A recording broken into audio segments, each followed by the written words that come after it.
Draft. What is it? Draft review. Is that what he did? Anyway, what's good, y'all? Welcome back to Appreciate Greatness. Let me just move this. What's good, y'all? Welcome back to Appreciate Greatness. Today we are doing NBA draft grades. I'm going to go through and grade drafts for each NBA team except for the Portland Trailblazers. I'll grade their draft, though. I will be grading their draft. And I think the Pels. I think the Pels ended up with a pick. But, yeah, we're going to grade by the evaluation of the grade. It's going to be a combination of how I value the player, where the player was picked, and the fit on the team short and long term. And that's how we're going to do it. ABC order in terms of city names. So Atlanta, Boston, Brooklyn, Charlotte, that way.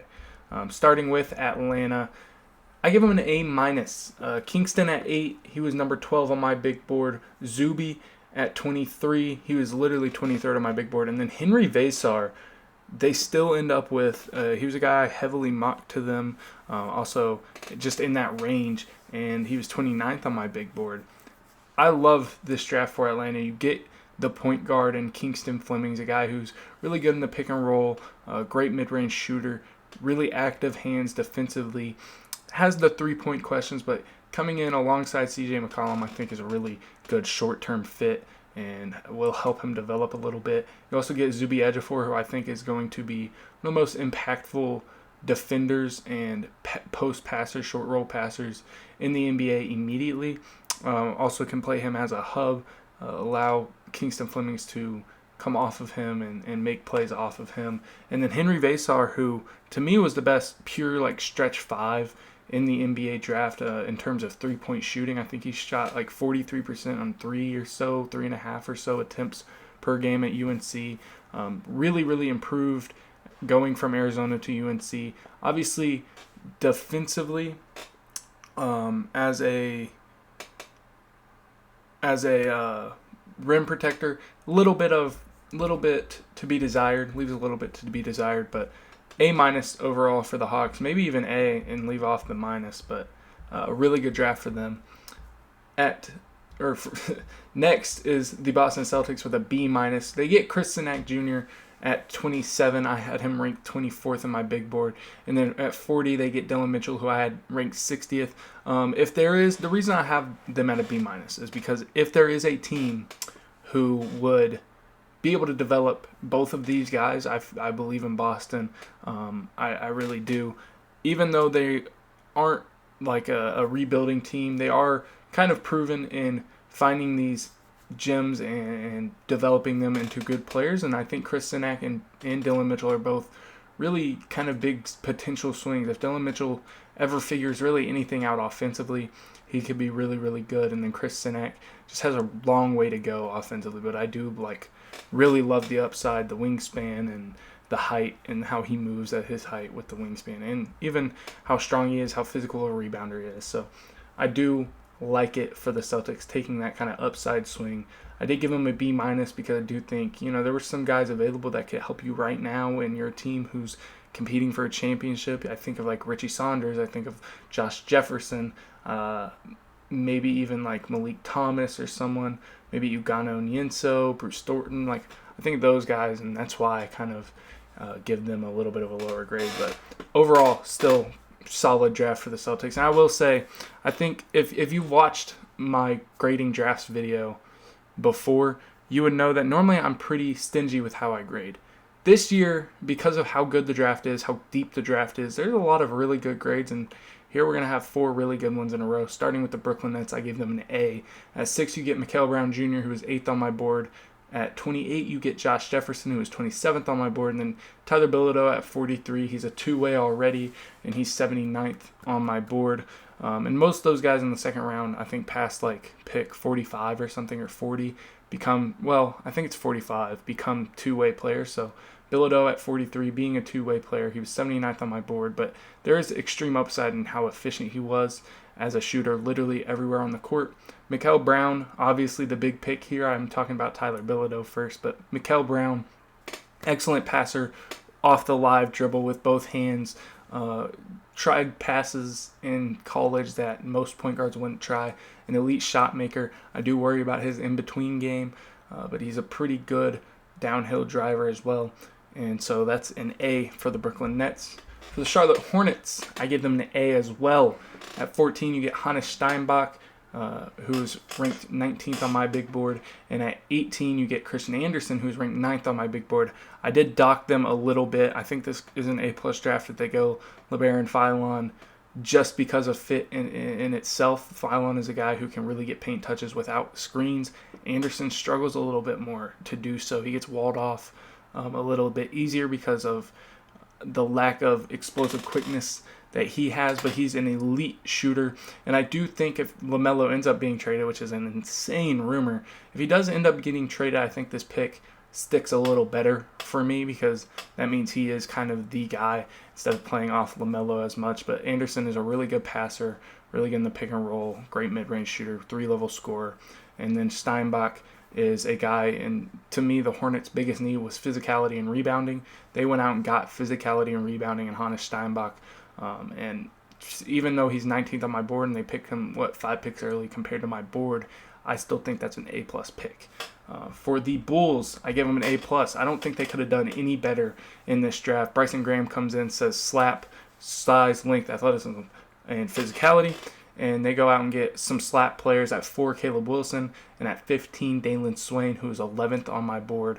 I'm in love with Dalen Swain, his downhill ability. Obviously, he knows, the world knows, he's got to be a better shooter, but I think that's coming with time. I love the shooting indicators he possesses and his chance to be a good shooter. And hopefully the Bulls are really bought into helping guys shoot because Caleb Wilson, Noah Singay, Modest Buzelis, Josh Giddey could all use some help at three-point shooting. But I love it for them. Caleb Wilson, obviously, an elite stock generator, defensive playmaker, still has some concerns on that end. A lot of offensive holes as well. Playmaking can be a concern. Three-point shooting, really any shooting. Sometimes the midi is there, sometimes it's not. So I still love it, though. Caleb Wilson, the upside is incredible, and he was 4th on my board for a reason, you know. The Cavs, I gave an A to. At 34, they get Malik Thomas. They traded down. I think they picked up a second or 2 from trading down.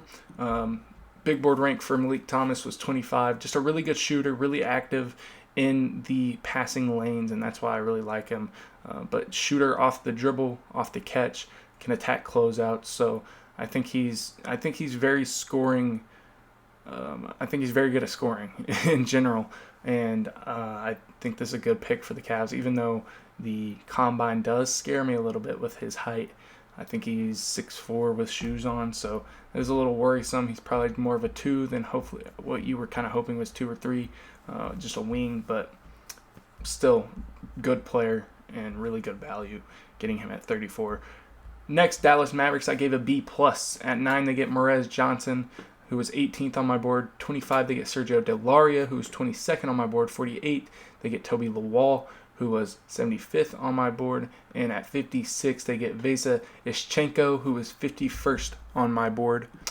I think the Morez Johnson pick was obviously a reach. You have Dusty May coming in, and you want a Michigan Wolverine. You take Morez Johnson. I don't hate the fit by any means, but I would have liked to see them draft a guard like Philon, like an Anderson, like a Burries, even a little more than Morez Johnson. I think all 3 of those guys fit better. And you know, I know you have Kyrie, and I think you're building just an insanely crazy defensive front court. That's why I'm not grading it like a C or something. And I love Delaria. I think he's going to be an NBA player immediately. Good shooter, incredible feel, solid enough defender, and he played in the Euro League and the biggest league in Europe. I mean, you can't say more about his competition and the way he played. Toby Lawal is just a superb athlete, not as much of a basketball player, but a superb athlete and a lob threat and all that stuff. And then Vesa Ischenko, I think his name's actually Savold or Vasevold. I always just say Vesa. I think that's his. No, I know for a fact that's his Instagram handle. So I call him Vesa Ischenko. He's actually one of my favorite players in this draft. 6'8", shot 45% in the Russian league with Lokomotiv Kuban. I love him. Up at 51 on my board, but I really do like him. I think he's a great player and got really good potential to be a great player in the NBA. The next one is the Denver Nuggets. I gave them a C+.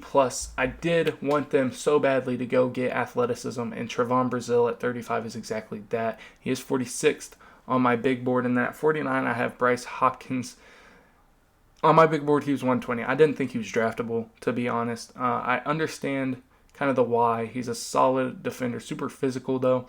I just don't think his offensive game is anywhere near NBA level. Be ready, especially at his size, the way he moves. I don't think he's good enough defender. I just don't think he's draftable, and the Nuggets took him. So it was a big dock there. But I do like the Trevon Brazile pick because I believe in his upside a little bit. On the Nuggets especially, though, I do believe in his upside, and I think it's a good fit for him in his future, especially in that environment because of the, just concerns with his motor or the concerns with maybe his, not love for the game, but just motor effort at times.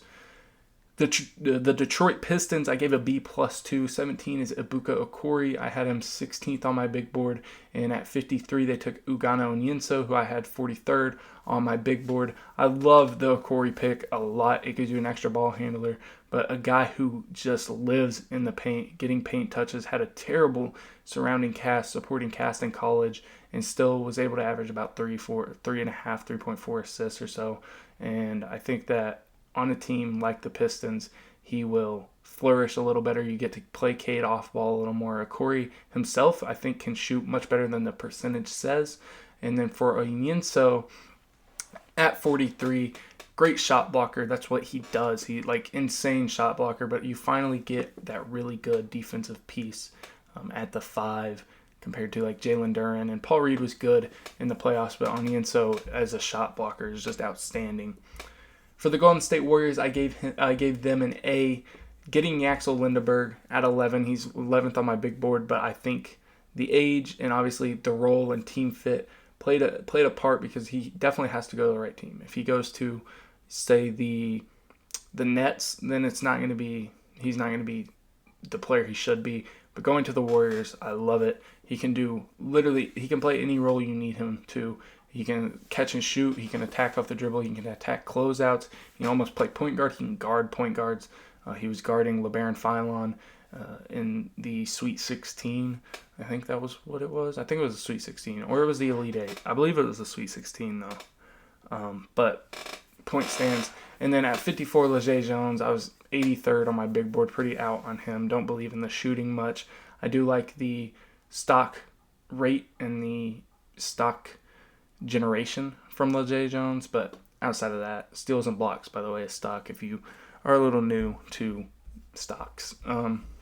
Next is Houston. I give them an A.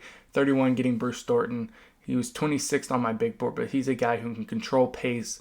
He's a guy who's uber efficient, plays on and off ball, really physical defender, a little undersized, but I just love Bruce Thornton. I think he's a phenomenal player, and I think he's going to be really good in the NBA for a long time, and I give a lot of credit to the Rockets for getting him at 31. The Pacers up next, they took Braden Smith. I gave them a B. Took him at 38, 54 on my big board, but I do think the Pacers is pretty much the most perfect, best fit for Braden Smith. He's a guy who, holy crap, Terrion Arnold faces kidnapping and robbery charges.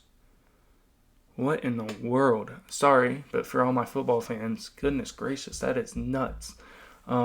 Kidnapping for a cornerback. Interesting. But anyway, Braden Smith, I think this is a perfect fit for him. He's a guy who likes to push pace. Even though in the Big Ten they play a little slower, I think he's going to just fit in with the Pacers really well. Can dribble with both hands, can pass, drive and kick offense. So really plays off the pick and roll well. And you have Zoo now, so he might get some reps with Zubats, and I think that's a beautiful fit for him.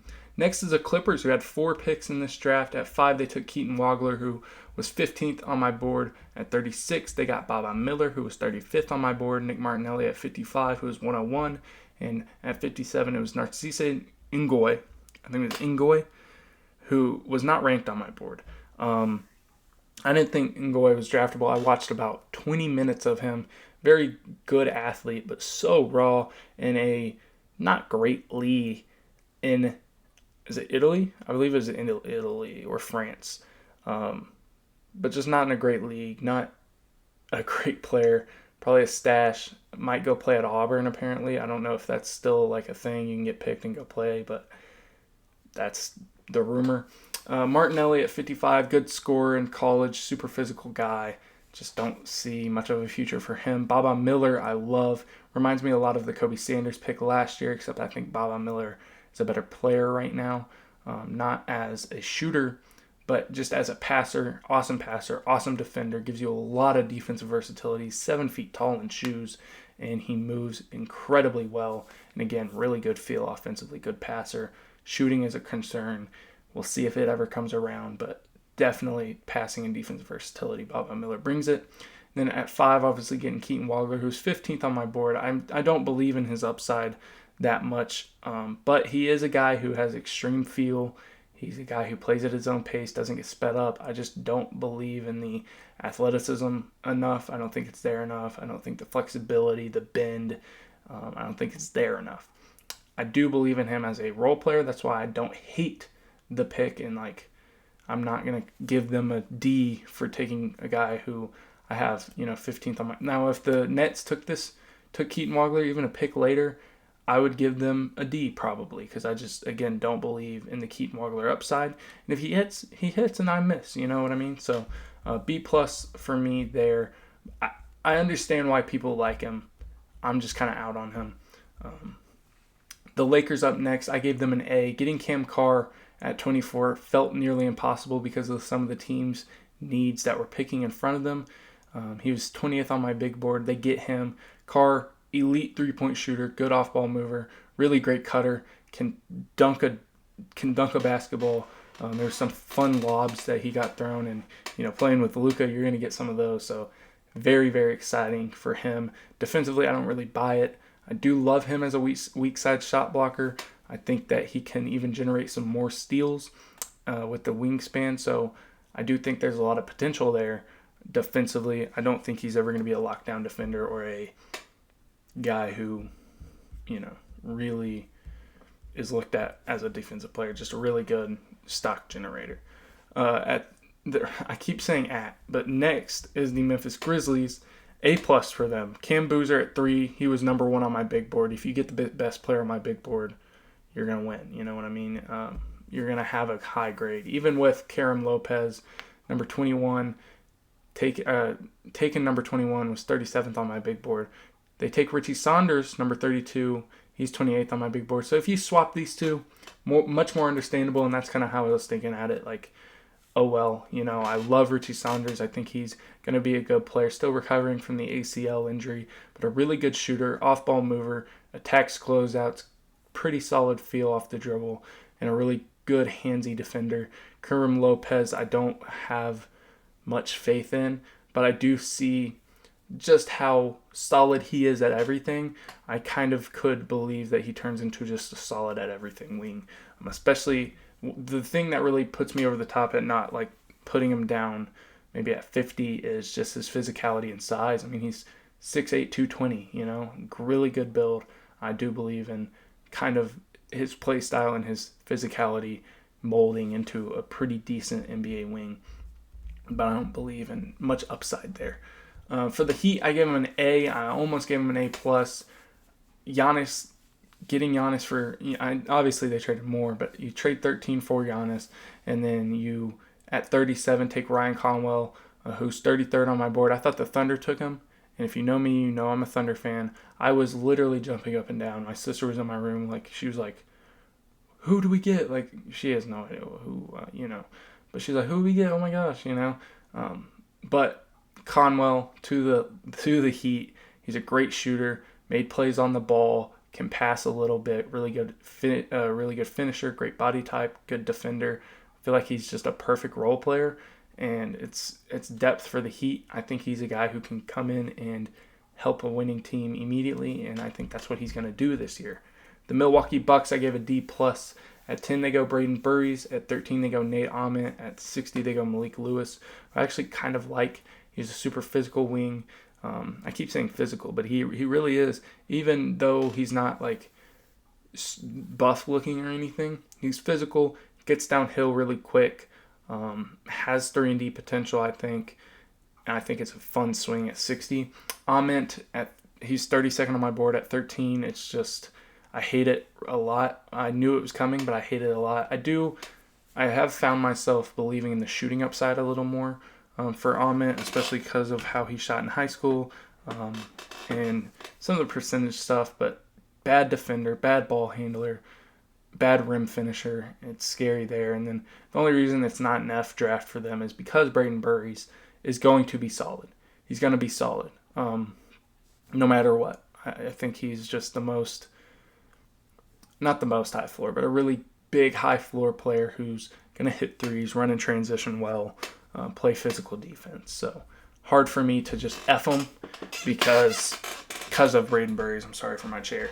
The Minnesota Timberwolves, I gave a C grade to. At 33, they get Isaiah Evans, who was 36th on my board. At 59, they get Trey Kaufman-Renn, who was 74th on my board.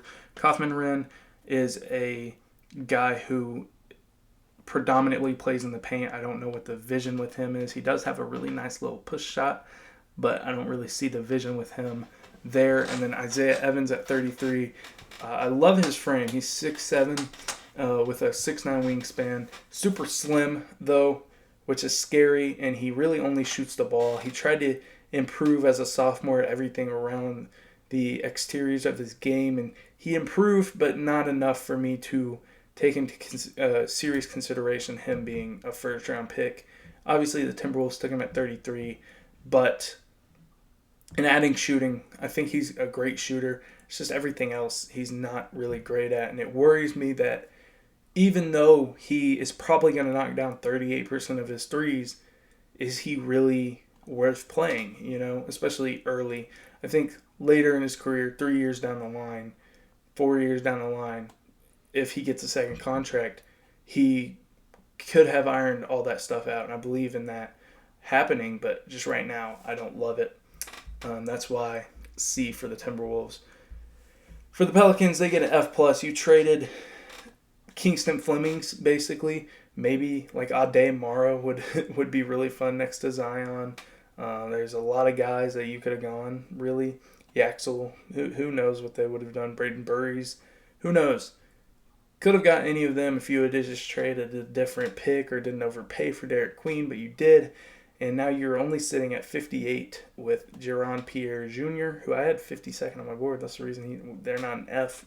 Give him an F+, because I do like Jaron Pierre Jr. I just wanted to make that vocalized. Good shooter. Can get downhill. The handle's not, like, superb. It's a little loose. Not physical enough with the ball. But good driver. Good shooter. Decent defender. Good frame. So, F+ for the Pelicans. The Knicks, I gave a B- to Jack Kyle. Super smooth offensive player. I think they're going to draft and stash him. I haven't seen anything, so I might be mistaken. If they're not, I would love to see him developed. I think he can be super smooth, good shooter, takes a lot of shots. Not super efficient with Alba Berlin, but definitely a guy who has the potential to be something in the league. Tyler Nickel was 47th. I had him 76th on my big board. Really good shooter, good off-ball mover. I don't really see defensive upside at all. I don't see much else that he does on the court, just really a shooter. Maybe can be used for the Knicks, but I doubt it. I don't know. For the Thunder, I gave them an A+ again. I don't think I gave him an A+ last year. It was Sorber. I think I gave him an A. Topic, I think I gave him an A+ because he was started on my board until the ACL injury. And this year, Ade Mara at number 12. He's 6th on my big board. Bennett Sturt's 16. He was 7th on my big board. And Otega Owe 41. He was 82nd on my big board. Mara is a guy who has incredible feel and coordination and passing ability at his size at 7'4". Good rebounder. Really great shot blocker. Not super physical, but definitely an immediate lob threat and a guy who is going to make OKC even harder to score on in the paint. And at 16, Bennett Sturts, he was 7th on my big board. Big reason for that is because I felt like if he went to the Raptors, which was the heavily mocked team, if he went to the Grizzlies, which with like Cam Boozer or AJ DeBonsa, like I wanted him to go to the Thunder, and I'll explain that. It's because you look at a guy like Shea, very turnover suppressive, does not turn the ball over. Bennett starts the same way, insanely high usage, shot the crap out of the ball off the catch and shoot, 50% catch and shoot 3-point shooter last year. Can do it off the dribble as well. Really great feel in the pick and roll. Pretty good first step, even though he isn't super athletic. And then he finished 70% at the rim. I mean, this is a guy who is, he really does have star written all over him if he wasn't a little older. And then he took just some terrible college teams far into March, which he just shouldn't have done. And then at 41, Otega Oweh. I don't believe much in Oweh. He is super physical. He's a good downhill driver. He's going to be a good defender.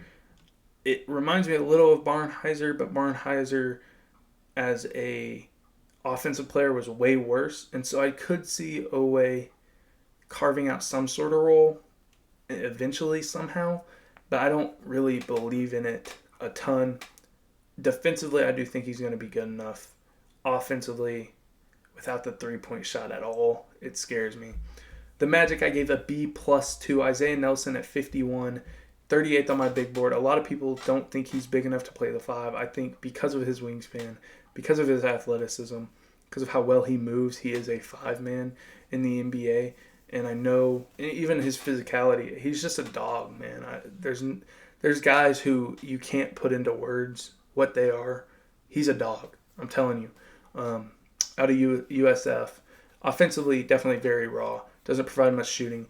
Not a great playmaker. Pretty good lob threat, good screener. But defensively, that dude is a menace, an absolute dog. The 76ers, A+. They get Philon at 22. He was 5th on my big board. Best of the rest for me. Outside of that top 4, that was pretty automatic for everyone. And Philon found himself 5th for me.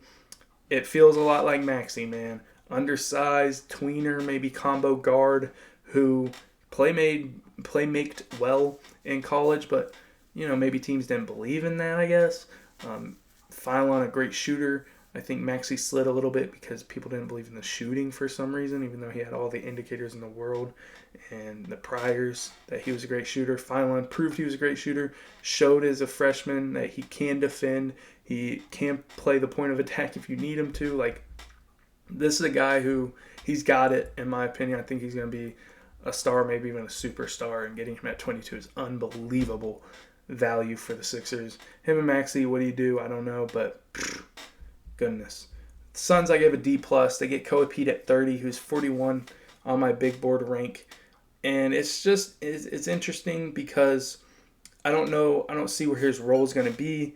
Especially early. I know he's a versatile defender, but you already have Rasheer Fleming, Kaman Walawatch, Ryan Dunn even, who are, to me, 4s and 5s, and it just makes his fit a little bit weird, and I don't see how he'll get minutes immediately, and maybe that's not the plan with him, but it's weird, and I don't believe very highly in Koa Pete. Unless he went, I think the Nuggets were my perfect team. I didn't hate the Sixers. Those teams, I really liked him too. But to the Suns, it kind of scares me. Nearly done here. The Portland Trailblazers got an F for me. A team who was an 8 seed or a 7 seed, fought in the play-in to get there, got pretty much manhandled by the Spurs.